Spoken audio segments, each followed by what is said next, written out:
একটা সেলিব্রিটি দিন, যেটাকে বলে ঈদ মুবারক। একটা মুসলমানের উম্মার জন্য সবচেয়ে গুরুত্বপূর্ণ একটা দিন। আর এই দিনের কিছু আনন্দমুখর দিনগুলো তারা এখানে একটা অবস্থান করে এখানে আনন্দমুখর দিনগুলো উদযাপন। সম্মানিত এভরিওয়ান, এই মুহূর্তে আমি যে স্থানটিতে দাঁড়িয়ে আছি এটি বাংলাদেশের মধ্যে সবচেয়ে বড় বড় যে হাওরগুলো রয়েছে এটি একটি অন্যতম হাওর, মাটিয়ান হাওর। এই হাওরের কোনো কুল কিনারা নাই। এখানে খালি চোখে আপনি এর শেষ সীমানা নির্ধারণ করতে পারবেন না।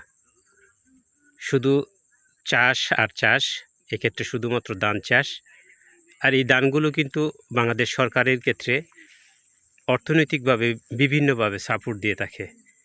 এখানে যে এই গঠা দেখতে পাচ্ছেন, এটা একটা আশ্রয়ন কেন্দ্র। বর্ষার মৌসুমে অথবা ঝড়ঝাপটার সময় যখন কোনো আশ্রয় না থাকে তখন এখানে বিপদগামী মানুষগুলো এখানে আশ্রয় নিয়ে থাকে। আর চারিপাশে শুধু ধান চাষ। এই হাওরের চোখের মাধ্যমে এর কিনারার নির্ধারণ করা সম্ভব না। এই হাওরের চারিপাশে কিন্তু ধান চাষ হয়।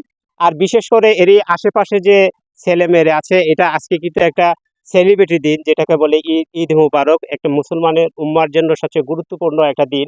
আর এই দিনের কিছু আনন্দমুখর দিনগুলো তারা এখানে একটা অবস্থান করে এখানে আনন্দমুখর দিনগুলো উদযাপন করছে। এই উদযাপনের একটা বিষয়, এখানে যে ইয়াং জেনারেশন যারা আছে, যুবক ছেলেমেয়েরা, এদের একটা নির্দিষ্ট স্থান হিসাবে নিয়েছে, এখানে আনন্দমুখর দিনগুলো উদযাপন করছে। উদযাপনের কিছু একটা অংশ আপনাদের সাথে আমি আজকে শেয়ার করব। এখন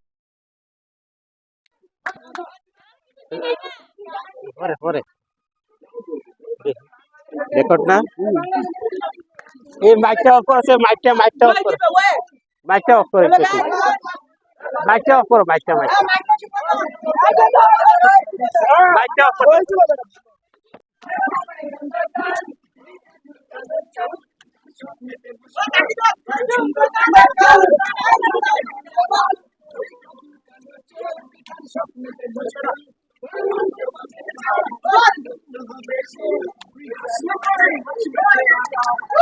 আগে না গানের সাথে গান কইছ না।